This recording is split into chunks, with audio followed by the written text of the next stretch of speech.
Subscribe Tag TV YouTube channel and press the notification button.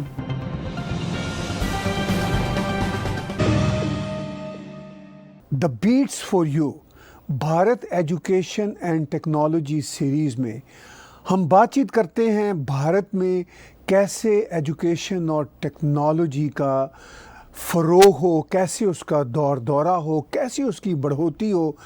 और जबकि हम कहते हैं कि हम बहुत सारे साइंटिफिक फील्ड्स में लीडिंग नेशन भी हैं और इसके साथ साथ हमारा इतिहास भी हमें बताता है कि हम किस तरह लीडिंग नेशन थे, हैं और रहेंगे। इसी कॉन्टेक्स्ट में जब हम आईटी की दुनिया की बात करते हैं, आर्टिफिशियल इंटेलिजेंस की बात करते हैं, तो भी भारत के जो हमारे एक्सपर्ट्स हैं वो फ्रंट रो में हमें नज़र आते हैं। और एक ऐसी ही हस्ती मेरे साथ इस वक्त जुड़ी हुई हैं। मैं खुशामदीद कहता हूँ संक्रांत सानू भाई को। वेलकम संक्रांत सानू भाई, कैसे हैं आप? हाँ, बिल्कुल बढ़िया ताहिर भाई। दुनिया भर में कोविड फैला हुआ है, भारत यही आईटी के काम कर रहा है और आगे भी जा रहा है। आपका इसमें बहुत ही बड़ा वसी तजर्बा है, भारत से भी और वेस्टर्न वर्ल्ड से भी। आप एक तरह से ब्रिज हैं। ये बताइए कि इस वक्त आज के समय में आईटी की दुनिया में भारत आपको कहाँ नज़र आता है? देखो, कुछ एरियाज हैं जिसमें भारत ने काफ़ी अच्छा किया है, जैसे कि आईटी सर्विसेज एरिया है, उसमें उसने काफ़ी अच्छा किया है। और लेकिन बाकी कुछ एरियाज में देखें, यानी कि अगर आप स्टार्टअप वर्ल्ड में देखें जिसमें अभी भारत आगे आ रहा है, लेकिन अगर आप चीन से उसका मुकाबला करें, क्योंकि मैं बेंचमार्क के लिए अमेरिका को लूंगा या चीन को लूंगा, अगर भारत को आगे बढ़ के वर्ल्ड पावर की दृष्टि की दिशा में जाना है तो हमको इनसे मुकाबला करना पड़ेगा। तो मैं अभी आंकड़े कुछ देख रहा था, चीन के अभी 227 यूनिकॉर्न्स हैं। यूनिकॉर्न उसको कहते हैं जो कि 1 बिलियन से ज़्यादा डॉलर वैल्यूएशन की कंपनी हो, प्राइवेट। तो स्टार्टअप कंपनी है जो 1 बिलियन डॉलर से ज़्यादा वैल्यूएशन कर गई है, तो उसको यूनिकॉर्न कहते हैं। तो यूनिकॉर्न की दृष्टि से चीन में अभी जो मैंने लास्ट आंकड़े चेक किए, शायद अगस्त 2020 के हैं, 227 यूनिकॉर्न्स हैं, जबकि इंडिया में केवल 21 यूनिकॉर्न्स हैं। तो हमको और चीन यूएस से भी सिर्फ शायद 6-7 यूनिकॉर्न ही पीछे है। तो उस तरह से देखें तो चीन अपना नेटिव इकोसिस्टम में और world leading multi billion dollar IT companies खड़ा करने में ज़्यादा सक्षम हुआ है भारत से। तो ये भारत को को आगे देखना होगा कि हम कैसे पकड़ें, कैसे आगे जाएं, हमारे में क्या कमियां हैं, उसको कैसे सुधारें। ये बहुत ही इंटरेस्टिंग नंबर आप बता रहे हैं कि 221 के करीब यूनिकॉर्न जो हैं वो चाइना के, यानी $1 बिलियन वर्थ ऑनवर्ड्स के, और भारत में ओनली 21 अभी तक ऐसी सिचुएशन है। तो हम हमेशा ये क्लेम भी करते हैं कि हम आईटी की वर्ल्ड में बहुत आगे हैं, और जबकि इंग्लिश पे भी हमारे जो आईटी के लोग हैं उनकी कमांड अपरेंटली बेहतर नज़र आती है। तो आपने कहा कि ये देखना होगा कि हम क्यों पीछे हैं अगर सिर्फ चाइना के साथ ही हम कंपेयर करें, और आपकी बात दुरुस्त है कि चाइना और अमेरिका के साथ ही कंपेयर किया जा सकता है, और तो कंपैरिजन बनता भी कोई नहीं है। हाँ, बेंचमार्क अगर करोगे तो उन्हीं से करोगे ना। ठीक है ना। तो फिर वाकई आपका बहुत बढ़िया एक्सपीरियंस है इस प्रोफेशन में। कैसे ये पार्ट हम करेंगे, ये जो इतना बड़ा डिफरेंस है? हाँ, तो एक तो 2-3 चीजें आई हैं। एक तो जैसे आपने भाषा का, इंग्लिश का सवाल उठाया जी, और अभी तक हमको क्या बताया जा रहा है कि इंग्लिश भारत की एडवांटेज है। इंग्लिश एडवांटेज करके जो सारा एलीट वर्ग है ये बहुत देर से ढिंडोरा पीट रहा है कि इंग्लिश एडवांटेज है। तो मुझे उनको ये बताना चाहिए कि अगर इंग्लिश एडवांटेज है तो चाइना के यूनिकॉर्न्स और चाइना की सारी की सारी पढ़ाई चीनी माध्यम में होती है। और आईटी की बात कर रहा हूँ, मैन्युफैक्चरिंग और उसको सभी छोड़ दो। अगर आप आईटी को ही देखते हो तो आईटी में चाइना इंडिया से बहुत आगे है। आईटी में आर्टिफिशियल इंटेलिजेंस में आज चाइना इंडिया से बहुत ज्यादा है। नंबर ऑफ पैटेंट्स जो चाइना फाइल कर रहा है वो इंडिया से बहुत ज्यादा है। और अगर आप सर्विसेज में भी देखते हो और मैंने जब कभी अपने दोस्तों से बात करता हूँ, क्योंकि बहुत सारे सर्विस इंडस्ट्री में इंडिया में, तो वो कहते हैं बाकी तो सब ठीक है, सर्विसेज में तो हम आगे हैं चाइना से, लेकिन ये भी नहीं है। एक्सटर्नल ट्रेड एंड सर्विसेज, मेरे को 2016 का भी मैं आंकड़ा देख रहा था, चीन के अब 661 बिलियन हो गए और इंडिया के 295 बिलियन है। यानी कि एक्सटर्नल सर्विसेज में भी अब चीन हमसे आगे चला गया। तो सवाल ये है कि ये इंग्लिश एडवांटेज है या नहीं है। और अगर मैं दुनिया में जो भी देश हैं जिनको डेवलप्ड नेशंस कह रहे हैं और जिनकी जीडीपी पर कैपिटा आगे है, उसमें मेरी पुस्तक है जो अंग्रेजी माध्यम का भ्रम जाल, द इंग्लिश मीडियम मिथ, उसमें ये कवर किया है कि 20 अगर सबसे आगे देश देखो जीडीपी पर कैपिटा में, वो 20 के 20 common language of the people में अपनी सारी हायर एजुकेशन कर रहे हैं। और जो अगर 20 सबसे गरीब देखो तो उसमें से 18 ऐसे हैं जिसमें common language of the people, जो लोग काम प्रयोग में लाते हैं भाषा, उसमें आगे की तकनीकी शिक्षा, मेडिकल की पढ़ाई, इंजीनियरिंग की पढ़ाई उपलब्ध नहीं है। और अंग्रेजी बोलने वाले यानी कि अंग्रेजी में पढ़ाई करने वाले टॉप 20 में कम है और बॉटम 20 में ज्यादा है। तो ये हमको देखना पड़ेगा कि अंग्रेजी से भारत जो गया भी आगे, तो वो क्यों गया? अंग्रेजी के कारण गया या किसी और कारण से गया? तो उसको भी अगर आप देखोगे तो भारत की बहुत पुरानी ये गणित में, मैथ्स में, इसमें बहुत पुरानी इसकी परंपरा रही है। लोग जानते ही हैं कि जीरो का आविष्कार भारत में हुआ, लेकिन जीरो हम बहुत छोटी सी चीज मानते हैं कि अच्छा जीरो में क्या बड़ी बात है, लेकिन जीरो का मतलब पूरा डेसिमल सिस्टम का आविष्कार भारत में हुआ, प्लेस वैल्यू नोटेशन का आविष्कार भारत में हुआ, बाइनरी सिस्टम का आविष्कार भारत में हुआ। और जीरो के बिना आज कोई कंप्यूटर चल ही नहीं सकता, क्योंकि सारा वो बाइनरी सिस्टम पे आधारित है। और वो बाइनरी सिस्टम क्या है, उसको बाइनरी से डेसिमल में कैसे कन्वर्ट करते हो, ये सारा का सारा आपको भारत के संस्कृत के ग्रंथों में मिलेगा। इसके ऊपर हम पुस्तक भी ला रहे हैं गरुड़ प्रकाशन से अभी, तो ये आपको बहुत अच्छा। तो मैं कहता हूं कि जो भारत का एडवांटेज रहा है आईटी में, वो अंग्रेजी के कारण नहीं रहा, वो हमारी परंपरा के कारण रहा है, जो गणित में बहुत आगे गई। और जितनी हम अंग्रेजी लाद रहे हैं उतना हम पीछे रहेंगे, क्योंकि वो जो परंपरा है वो कटती जा रही है। मैंने बहुत वैज्ञानिकों से बात की, एक आईआईएससी में प्रोफेसर है, प्रोफेसर गोपीनाथ, स्टैनफोर्ड के पीएचडी हैं, कंप्यूटर साइंस में प्रोफेसर है वहां पे। वो कह रहे मैं तेलुगु माध्यम में पढ़ता था, तो तेलुगु के जो छंद होते थे उसके अंदर कंप्यूटर साइंस के बहुत कॉन्सेप्ट झलकते थे जो हम आज समझ रहे हैं। जो पाणिनि की जो ग्रामर है, वो पाणिनि की ग्रामर जो बैकस नॉर फॉर्म आज कंप्यूटर साइंस में कहते हैं, जो फॉर्मल लैंग्वेज स्पेसिफिकेशन होती है, पाणिनि की ग्रामर उसी प्रकार की स्पेसिफिकेशन में उन्होंने ग्रामर की हुई है, जो कि इतनी एडवांस्ड है कि आप उसका ख्याल भी नहीं कर सकते कि वो ये 3-4 हजार पहले की ग्रामर इतनी एडवांस्ड कैसे हो सकती है, कि वो इतनी कॉम्पैक्ट कंप्यूटर नोटेशन में उन्होंने पूरी ग्रामर स्पेसिफिक की हुई है। तो ये हमारी संस्कृति, हमारी परंपरा की खूबियां रही हैं। तो उनको हम कैसे उजागर करें तो हम बहुत आगे निकल सकते हैं विश्व गुरु की ओर। यानी बड़ा इंटरेस्टिंग आपका ये पॉइंट है कि जो एक मिथ पाई जाती है कि अंग्रेज़ी की वजह से हमें एडवांटेज है, लेकिन आज हमें लग रहा है कि वो एडवांटेज अंग्रेज़ी की वजह से नहीं है, हमारे अपने इतिहास की वजह से है।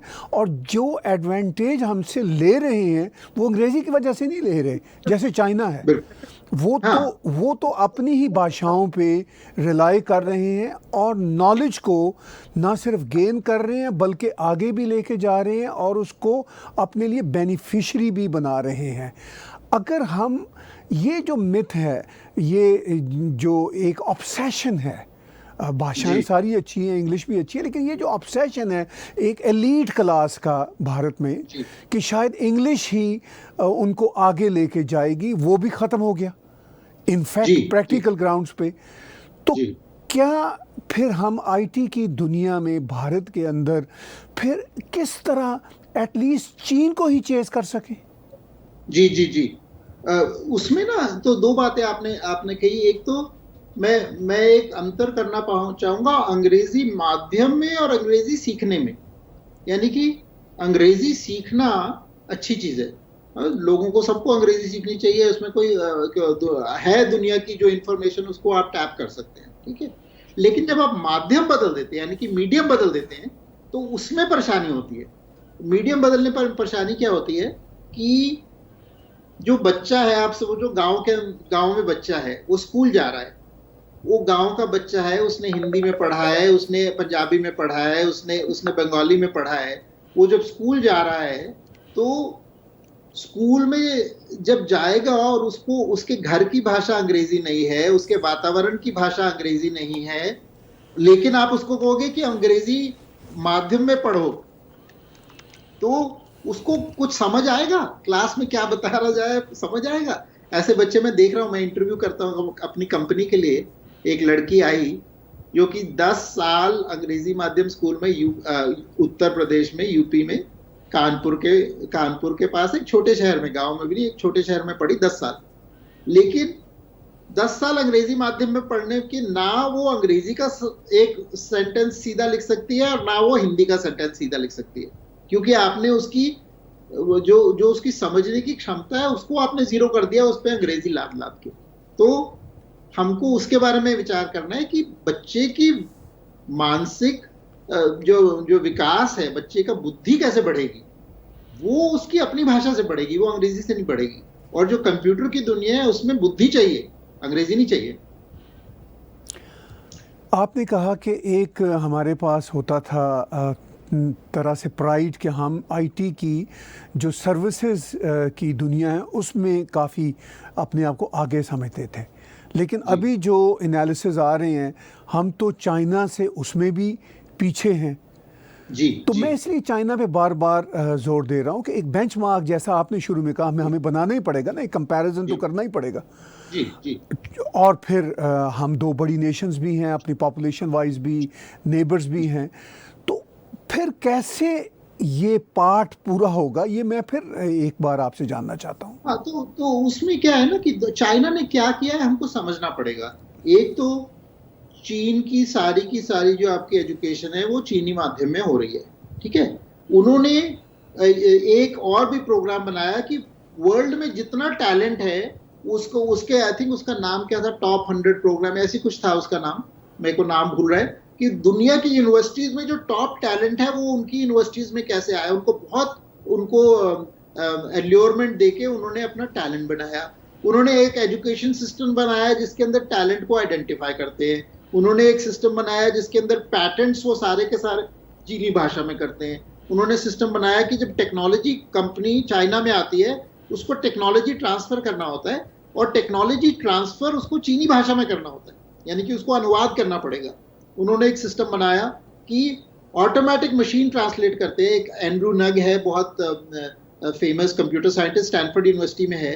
उन्होंने एक ट्वीट किया कि मशीन लैंग्वेज की रिसर्च जो अभी आज पब्लिश हुई चाइनीज इकोसिस्टम में 24 घंटे में वो चीनी भाषा में पाई गई।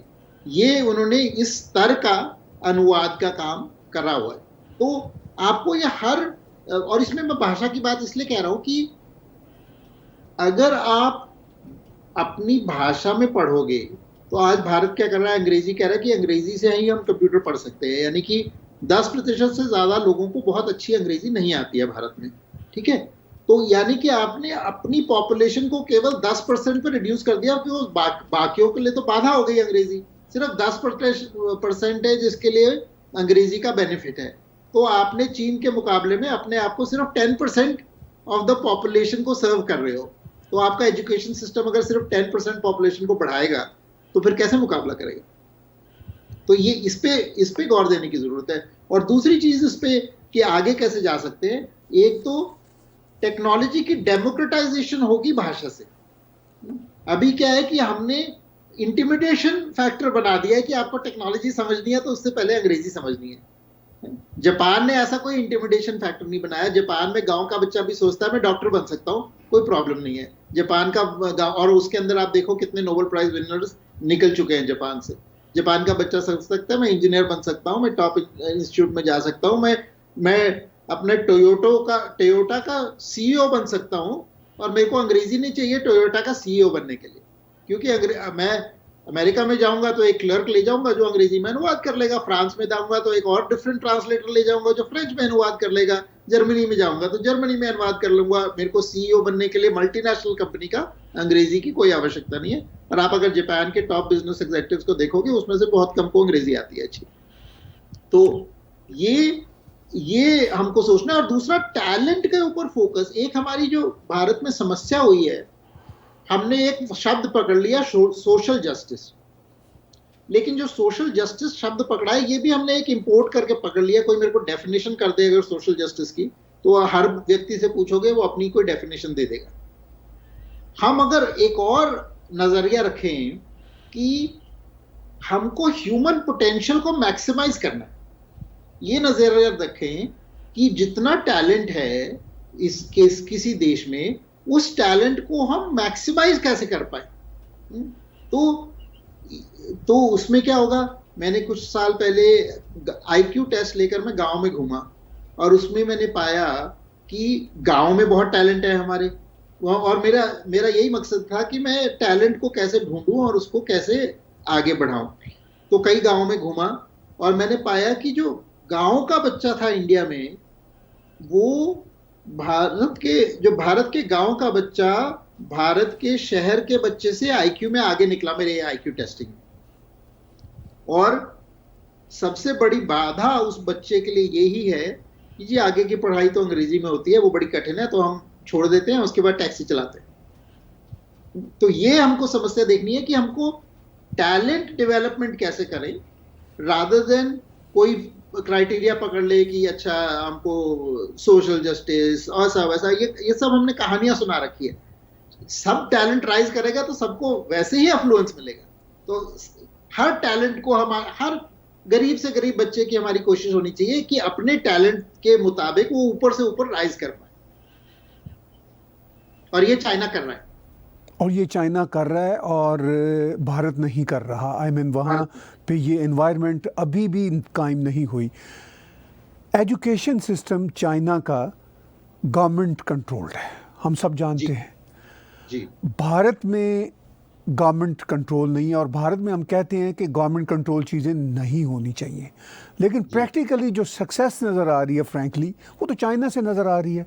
यहाँ पे एलीट भी पैसा लगा रहा है, दूसरे भी लगा रहे हैं पैसा, और एक हौच पौच है। कुछ समझ नहीं आ रही कि एजुकेशन सिस्टम इनफैक्ट किस तरह का है। जो मैं भी जब भारत जाता हूँ महसूस होता है मुझे भी कि कोई एक मॉडल नज़र नहीं आता। अमेरिका में नज़र आता है मॉडल एजुकेशन का, कनाडा में नज़र आता है, हमें पता होता है कि ये एजुकेशन का मॉडल है, ये स्टैंडर्ड है। अच्छा, भारत में ये है कि जितना कोई पैसा फेंकता है अपने बच्चे को किसी अच्छे कॉलेज में स्कूल में पढ़ाने के लिए, वो कहता है यही मॉडल है। जितनी वहाँ पे अंग्रेजी मीडियम चलती है वो कहता है यही मॉडल है। जी। तो वो जो एक लीडिंग नेशन है भारत आईटी में, कंप्यूटर साइंस में, और जो इससे भी आगे बहुत जा सकता है, लेकिन वो फंसा हुआ है इन छोटे छोटे पैटी इश्यूज में। जी। तो फिर एजुकेशन सिस्टम को कैसे, क्या सरकार बेहतर करे या फिर कोई प्राइवेट एंटरप्रेन्योर्स हैं वो उसमें जंप करें, क्या कैसे हो ये बहुत अच्छा सवाल है ताहिर भाई। बिकॉज अगर आप देखो इसको, तो हमको इसमें चीन में भी जाने की जरूरत नहीं। चीन का मैंने प्राइमरी लेवल का एजुकेशन सिस्टम इतना ध्यान से स्टडी नहीं किया, लेकिन अमेरिका का क्या एजुकेशन सिस्टम है वो मैंने स्टडी किया है। तो अमेरिका में देखो, अमेरिका में हमने अमेरिका में 90% से ज्यादा, वैसे कैपिटलिस्ट देश माना जाता है, 90 क्या 94% से ज्यादा बच्चे सरकारी स्कूलों में पढ़ते हैं अमेरिका में। चीन को छोड़ दो अभी, ठीक है। तो लेकिन वो सरकारी स्कूल कैसे चलते हैं, एक बहुत ही डिसेंट्रलाइज्ड मॉडल में चलते हैं। यानी कि आपने स्कूल डिस्ट्रिक्ट बना दी, स्कूल डिस्ट्रिक्ट का डायरेक्ट इलेक्शन होता है, और वो एक शहर के दायरे की स्कूल डिस्ट्रिक्ट होती है या उससे भी छोटी होती है। और जो पेरेंट्स हैं वही जो जिनके बच्चे स्कूल डिस्ट्रिक्ट में जा रहे हैं, उन्हीं में से चुन के लोग जाके स्कूल डिस्ट्रिक्ट को कंट्रोल कर रहे हैं और स्कूल डिस्ट्रिक्ट को चला रहे हैं। जो भारत में क्या समस्या है कि वो जो सारा का सारा व्यवस्था है, जो एजुकेशन की व्यवस्था है, वो पूरी की पूरी कॉलोनियल है। कॉलोनियल व्यवस्था को हमने बदला नहीं है, और कॉलोनियल व्यवस्था पूरी कमांड एंड कंट्रोल व्यवस्था है, वो सेंटर से निकल रही है। और ये हर एरिया ऑफ गवर्नेंस में है प्रॉब्लम। ये आपको ये सभी मिल जाएगी, भारत, पाकिस्तान, बांग्लादेश सब में मिल जाएगी कि ये जो ब्रिटिश का सिस्टम था, ये एक सेंट्रलाइज्ड व्यवस्था उन्होंने बनाई। भारत का प्राचीन सिस्टम कभी ऐसे सेंट्रलाइज नहीं था। भारत में एजुकेशन कभी इस तरह से सेंट्रलाइज नहीं थी। कैसे होती थी एजुकेशन कि गांव में मंदिर है, मंदिर की एंडाउमेंट है, और जो मंदिर की एंडाउमेंट में जो जो जो शिक्षक है उससे उसको पैसे मिलते हैं, गांव का शिक्षक है, और उससे सब बच्चे पढ़ते हैं। और ये भी मिथ है कि सिर्फ ऊंची जाति के बच्चे पढ़ते थे, नीची जाति के पढ़ते नहीं थे। ये जो ब्रिटिश के ही आंकड़े हैं जब वो शुरू शुरू में आए कि सब जातियों के बच्चे भारत में स्कूल में पढ़ते थे। तो हमने अभी समस्या क्या की है भारत में कि जो सरकारी सिस्टम है वो पूरा सेंट्रलाइज कर दिया, और उसको सेंट्रलाइज करने में क्या हुआ कि उसकी क्वालिटी बिल्कुल जीरो हो गई, क्योंकि कोई अकाउंटेबिलिटी नहीं है उस सिस्टम में। कहीं पे भी वो अकाउंटेबल नहीं है। पेरेंट्स के लिए तो बिल्कुल अकाउंटेबल नहीं है कुछ भी, चाहे टीचर आए ना आए, चाहे आके सोए, कुछ पढ़ाए ना पढ़ाए, उसको अपनी तनख्वाह मिलती जाएगी, पेंशन की तरह उसको लग गई है। तो ये समस्या है जो सरकारी स्कूल सिस्टम है। और जो प्राइवेट स्कूल सिस्टम है वो कहने को नॉन प्रॉफिट है वो, लेकिन वो सारा पैसा बनाने के लिए और बहुत हाई प्राइस्ड है, जो कि कॉमन जनता अफोर्ड नहीं कर सकती। अब इन्होंने आरटीई में क्या किया, राइट टू एजुकेशन एक एक्ट पास किया। उन्होंने कहा कि प्राइवेट स्कूल्स को एक पुअर बच्चों के लिए कोटा रखना पड़ेगा, जिसमें पुअर बच्चे वो एडमिट करेंगे। आइडिया तो पहली बात तो सरकार कह रही है कि हम फेल हो गए, हम सरकारी स्कूल चला नहीं सकते। ठीक है, अगर आप फेल कर गए हो गए, सरकारी स्कूल चला नहीं सकते, तो बंद कर दो। क्यों उसके ऊपर, क्यों उस पर आप करोड़ों रुपए खर्च कर रहे हो? अगर तुमसे नहीं चलता, बंद कर दो। हर पेरेंट को एक वाउचर दे दो।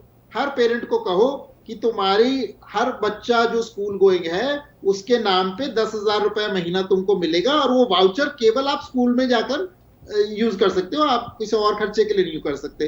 तो पूरा आपका प्राइवेट नेटवर्क खड़ा हो जाएगा।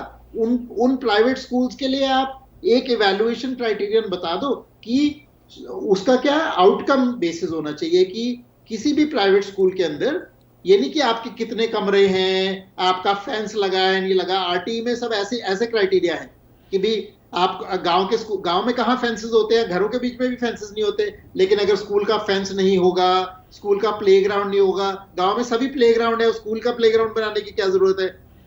अगर है भी जरूरत, लेकिन उसको मैंडेटरी करने की क्या जरूरत है? तो आप क्या कहो कि क्या क्राइटेरिया है सरकार का कि 5वीं के बाद बच्चे की इस लेवल पे मैथमेटिक्स और इस लेवल पे राइटिंग स्किल, रीडिंग स्किल होनी चाहिए अपनी भाषा में। वो आपने क्राइटेरिया डिफाइन कर दिया। उस क्राइटेरिया के आधार पर जितने मर्जी कोई एक्सपेरिमेंट चलाए प्राइवेट स्कूल के, उनको चलाने दो। हर पेरेंट को एक वाउचर दे दो, जिससे वो किसी भी प्राइवेट स्कूल में जाकर अपने बच्चे को एडमिट कर दे। सरकारी ये जो चलता नहीं है स्कूल, इसको बंद कर दो। आप देखोगे 5-10 साल में पूरी ट्रांसफॉर्मेशन हो जाएगी। आपने जिक्र किया अमेरिका का, यूरोप का, आपका बहुत एक्सपोजर है इस दुनिया में भी उतना ही जितना भारत में है।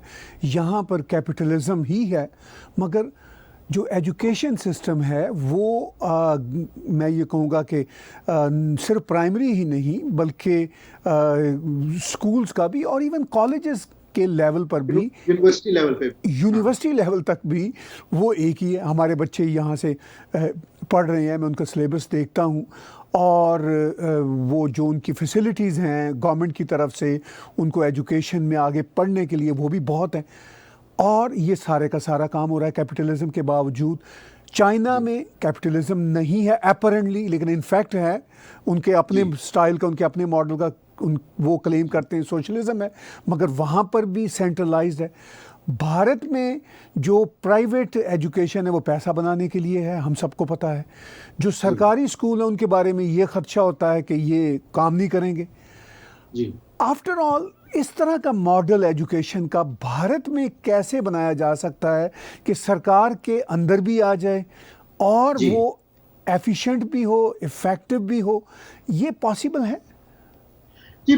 पॉसिबल अभी इस वक्त इसलिए नहीं है क्योंकि India is a colonial state, यानी कि जो स्टेट सिस्टम है वो अभी भी कॉलोनियल है। और ये हमारी सभी कॉलोनीज की प्रॉब्लम है, फॉर्मर कॉलोनीज की। यानी कि जब अंग्रेज छोड़कर गए, हमने वो वाइसरॉय की पट्टी उठा के प्रेसिडेंट लग दिया और कुछ बदला नहीं हमने। फेडरल कोटा नाम क्या है, कलेक्टर बोलते हैं उसको। यानी कि उसका काम ही एक्सटॉर्शन का था सिर्फ, जन सेवा के लिए उसको कभी नहीं बैठाया गया। वो एक्सटॉर्शन का काम था, वो जिस काम के लिए ब्रिटिश ने बनाया, आज भी वो एक्सटॉर्शन में लगा हुआ है। तो दो ही तरीके हैं, या तो आप कॉलोनियल स्टेट का पूरा ढांचा बदलो और ढांचा बदल के कहो कि ये कॉलोनियल स्टेट माई बाप सरकार होने की जगह जन सेवा की सरकार बनेगी जो जनता से निकल कर आएगी, है ना। तो इसमें क्या होता है कि पॉलिटिकल क्लास भी, चाहे पार्टी भी चेंज हो जाती है, वो भी कर जाते हैं। मिनिस्टर का भी अभी ट्वीट था किसी का, शायद गडकरी जी का ट्वीट था कि मैं हार गया, मैं कुछ काम कराना चाह रहा हूं हाईवेज में और मैं सिस्टम से जूझ जूझ के हार गया।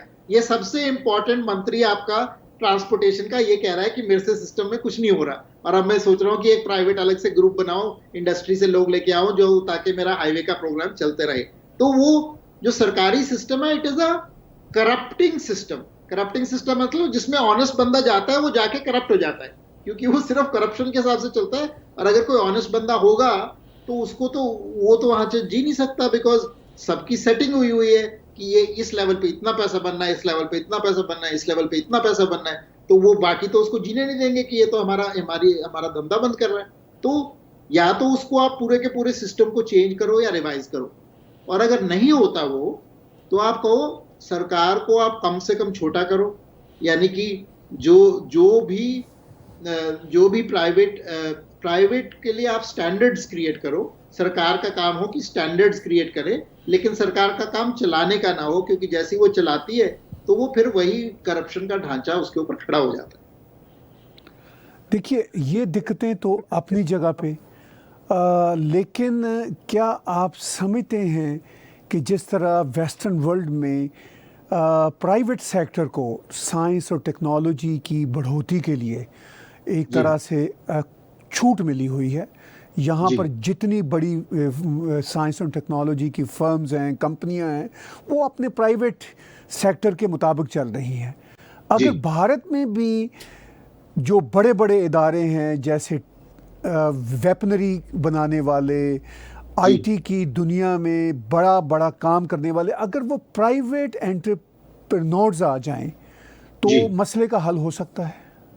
जी, वो हो रहा है, कुछ एंटरप्राइज लेवल पे कुछ हो रहा है। अब इसमें जो अभी की सरकार है उसने अच्छा काम भी किया है कि डिफेंस के अंदर प्राइवेट सेक्टर को इन्वॉल्व करने का, कॉन्ट्रैक्ट्स देने का। बिकॉज आपको पता है यूएस के अंदर science and technology DRDO funding के कारण, डिपार्टमेंट ऑफ डिफेंस फंडिंग के कारण बहुत बढ़ी है। बल्कि इंटरनेट भी डीआरडीओ फंडिंग से निकली। बहुत सारे आविष्कार जो हुए हैं, जो प्राइवेट कंपनीज आगे लेकर चली हैं, वो इनिशियली डिफेंस फंडिंग से हुई है। तो उस तरह से कुछ अच्छे कदम उठाए हैं सरकार ने कि प्राइवेट सेक्टर को इन्वॉल्व करें और प्राइवेट सेक्टर की पार्टनरशिप में करें। ये कोवैक्सीन जो काम है, ये बहुत बड़ी सफलता कहूंगा प्राइवेट सेक्टर का, जो इंडिया आज पूरे दुनिया को वैक्सीन दे रही है, अपने आप को वैक्सीनेट कर पा रही है। तो ऐसी बात नहीं है कि सक्सेसेस नहीं है, और ये प्राइवेट सेक्टर के अंदर वो आगे बढ़ रहे हैं। लेकिन एजुकेशन में अभी भी काफी प्रॉब्लम है। एजुकेशन को आपने कोई ढंग का रिफॉर्म नहीं किया, और उनकी न्यू एजुकेशन पॉलिसी भी है, उससे भी मैं थोड़ा निराश ही हुआ हूँ, क्योंकि उसमें भी उन्होंने वही जो कमांड एंड कंट्रोल सिस्टम है उसी के आधार पर आगे चलाया है। उसको उस तरह से ना डिसेंट्रलाइज किया है और ना ही प्राइवेटाइज किया। तो इस स्टेज पे हमें ये लग रहा है कि एजुकेशन के लेवल पर सरकारी सतह पे वो काम नहीं हो सकता भारत में, क्योंकि जो पुराना कॉलोनियल स्ट्रक्चर चला आ रहा है वो रातों रात तो बदलेगा नहीं। बिल्कुल। अच्छा, प्राइवेट सेक्टर अगर कुछ कंट्रीब्यूट कर सकता है तो वो ऑफ कोर्स इंडस्ट्रीज़ के लेवल पे, साइंस और डेवलपमेंट के, बिजनेस के जहाँ पर एंगल्स आते हैं उसमें कर सकता है। जो एक्सपर्ट्स भारत के, साइंटिस्ट, आईटी के बड़े बड़े नाम अमेरिका में या दुनिया भर में फैले हुए हैं, वो कैसे अपना कंट्रीब्यूशन कर सकते हैं in terms of progressing science and development and education in India? जी जी, नहीं, बहुत अच्छा सवाल है। तो इसमें तो हम जो लोग बाहर हैं और जो कंपनीज में हैं, डेफिनेटली इंडिया में आउटसोर्सिंग जो हो रही है उससे डेफिनेटली बेनिफिट हुआ है इंडिया को। तो हम आउटसोर्स कर सकते हैं इंडिया को, उसके प्रॉपर टेक्नोलॉजी पार्टनर्स ढूंढ सकते हैं वहां पर, हम अपनी एक्सपर्टीज कंट्रीब्यूट कर सकते हैं। हम ये जो अगर भाषा का जो मुद्दा है उस पर काम करना है, तो उसमें आप अपनी एक्सपर्टीज अपनी भाषा में बुक्स लिख सकते हैं, पेपर लिख सकते हैं, फंडिंग कर सकते हैं कि ये ट्रांसलेशन प्रोजेक्ट्स कैसे शुरू हो। तो ये पूरा का पूरा इकोसिस्टम जो बाहर का है, और बाहर के लोग भी, कुछ अमेरिका में और देशों में लोगों ने भी मेरे से संपर्क किया है कि हम ये किस तरह से अनुवाद का काम करें, भारतीय भाषाओं में लेकर आए, किस तरह से अपनी टेक्नोलॉजी एक्सपर्टीज कंट्रीब्यूट करें। आउटसोर्सिंग की तो फील्ड है। एक बहुत मजेदार आपको उदाहरण देता हूँ। जोहो के जो सीईओ हैं Sridhar Vembu, Zoho multi billion dollar company है जो भारत से निकली है आईटी में। उन्होंने तमिलनाडु में गांव में तमिल माध्यम में बच्चों को पढ़ा के वो अपनी कंपनी में लेकर आ रहे हैं। उसी में वो ट्रेनिंग कर रहे हैं और उनके बहुत अच्छे रिजल्ट्स आ रहे हैं उससे, क्योंकि बच्चे बहुत जल्दी सीख जाते हैं। उसके बाद इंग्लिश जितनी सीखने की जरूरत होगी वो तो सीख लेगी, लेकिन कॉन्सेप्ट अपनी लैंग्वेज में समझ आना चाहिए। तो ऐसे अलग अलग जो एरियाज है, टेक्नोलॉजी ट्रांसफर का एरिया है, आउटसोर्सिंग का एरिया है, लैंग्वेज का एरिया है, उसमें हम सब लोग कुछ ना कुछ हाथ बटा सकते हैं। अभी हमने पीछे बात की कि जो प्राइमरी एजुकेशन का जो इशू है वो तो अभी रहेगा भारत में, वो तो अभी एक तरह का क्लैश रहेगा कि क्या हमें अपनी मादरी ज़ुबान में जाना है या वही इंग्लिश को अपने ऊपर, इंग्लिश मीडियम को अपने ऊपर इम्पोज करना है। वो अभी जो इशू है वो कुछ जल्दी हल होने वाला मुझे नज़र नहीं आता। लेकिन जो उसके बाद हम देखते हैं प्रोफेशनल कॉलेजेस, स्कूल, जैसे इंडियन आईटी टेक्नोलॉजी के जो इंस्टीट्यूट्स हैं भारत में, वो उनको अगर आप देखें, या इसी तरह हायर एजुकेशन के साइंस और डेवलपमेंट में जो ख़ास तौर पर जो इंस्टीट्यूशन है, वहाँ पर जो सिचुएशन है वो आपको कैसी नज़र आती है? नहीं, उसमें कुछ हमने अच्छा काम किया है। जैसे मैं भी आईआईटी कानपुर में पढ़ा और आईआईटीज में भी गया हूं। तो आईआईटीज में एक अच्छा स्तर है एजुकेशन का, और वो अच्छा स्तर अधिकतर वो सिलेक्टिविटी के कारण आया है। क्योंकि आप क्या करते हो कि लाखों के लाखों बच्चे बैठते हैं इम्तिहान में, आईआईटी में कुछ हजार बच्चे सिलेक्ट होंगे, तो उसमें जो सिलेक्टिविटी के कारण आपका बहुत जो होशियार बच्चे हैं वही आ पाते हैं, और टीचर्स का स्तर भी अच्छा है। तो इसके कारण कुछ ऐसे इंस्टीट्यूट्स हैं जो कि अच्छे स्तर पर काम कर रहे हैं, अच्छी टेक्नोलॉजी अच्छे लेवल के ऊपर टेक्नोलॉजी कर रहे हैं। लेकिन फिर भी इस सब के बावजूद भी आपको अगर टॉप 100 आप देख लोगे इंस्टीट्यूट्स वर्ल्ड के, उसके अंदर आईआईटी आपको बहुत ही कम लिस्ट में मिलेंगे। यानी कि आपको इजराइल का टेक्नियन जो हिब्रू माध्यम में काम कर रहा है वो मिल जाएगा, लेकिन वर्ल्ड स्टैंडर्ड में अगर आप बेंचमार्क करें, इंडिया में तो आईआईटीज है ही बहुत अच्छे, उसमें कोई डाउट नहीं है, और उनकी कंट्रीब्यूशन इंडिया में और बाहर भी काफी रही है। लेकिन वर्ल्ड स्टैंडर्ड पे बात बेंचमार्क करें तो अभी हमको काफी और काम करने की आवश्यकता है। हमेशा से ये कहा जाता रहा कि भारत से ब्रेन ड्रेन बहुत होता है जी। इस वक्त सूरत हाल क्या है? मेरे पास आंकड़े तो नहीं हैं, लेकिन मैं ये जरूर कह सकता हूं कि आज भारत में ज्यादा बच्चे भारत में रह रहे हैं। क्योंकि आईआईटी का एक टाइम तो होता था कि लगभग पूरा का पूरा बैच बाहर चले जाता था, लेकिन आज भारत में भी बहुत अपॉर्चुनिटीज हैं उनके लिए, बहुत अच्छा सैलरी पैकेज भी मिल जाता है, और स्टार्टअप इकोसिस्टम भी बढ़ रहा है, और बहुत सारे एंटरप्रेन्योर्स भी निकल रहे हैं। तो आज की स्थिति मेरे हिसाब से ब्रेन ड्रेन की समस्या इतनी बड़ी समस्या नहीं है। टैलेंट डेवलपमेंट की समस्या अभी भी है, क्योंकि अभी हम बहुत कम प्रतिशत टैलेंट को हार्नेस कर पा रहे हैं जितना कि हम कर सकते हैं। संक्रांत भाई, बहुत शुक्रगुजार हूँ कि आपने काफ़ी चीज़ों पे रोशनी डाली। आखिर में सम अप कीजिए और बताइए हमें कि जो बातें हमने अब तक की हैं उसकी रोशनी में हम कैसे वो ख़ास तौर पर जो चीन के साथ ही अगर हम उस बेंचमार्क को देखें जो इतना पीछे जा रहे हैं एजुकेशन के ऑलमोस्ट बहुत सारे फील्ड्स में जी, वो कैसे हम पाट सकें, कैसे वो जर्नी को अपने पेस को आगे बढ़ाएं। जी जी। तो अगर मैं उसको सम अप कहूंगा ताहिर भाई, तो यही सम अप होगा कि हमारा सबसे ज्यादा फोकस टैलेंट डेवलपमेंट में होना चाहिए, कि हम टैलेंट को किस तरह से आइडेंटिफाई करें, उसको किस तरह से नर्चर करें, किस तरह से आगे लेके जाए। जिस भी स्तर का टैलेंट है, अगर किसी का टैलेंट शिल्पकार बनने का ही है, किसी का टैलेंट स्पोर्ट्समैन बनने का है, किसी लड़की का कबड्डी में टैलेंट है, किसी बच्चे का ब्रेन कंप्यूटर में बहुत चलता है, जो भी उसके पास टैलेंट है, उस टैलेंट को किस तरह से नर्चर किया जाए, उसके दृष्टि से हमको पूरा का पूरा सिस्टम चलाना चाहिए।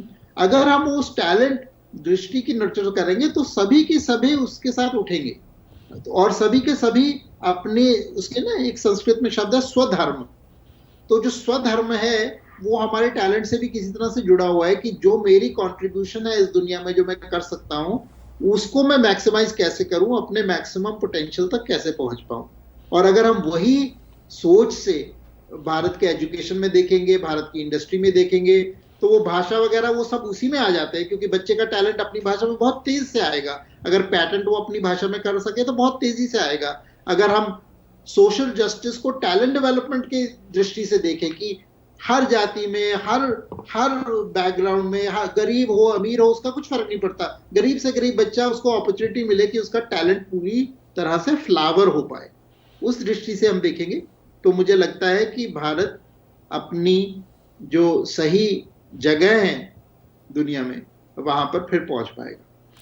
बहुत बहुत धन्यवाद। हम शुक्रगुजार हैं आपके कि आपने हमें वक्त दिया, और आपसे बातचीत करते रहेंगे और सीखते रहेंगे। ये बहुत ही इम्पॉर्टेंट इश्यूज़ हैं और हमें इनको एनालाइज करना होगा।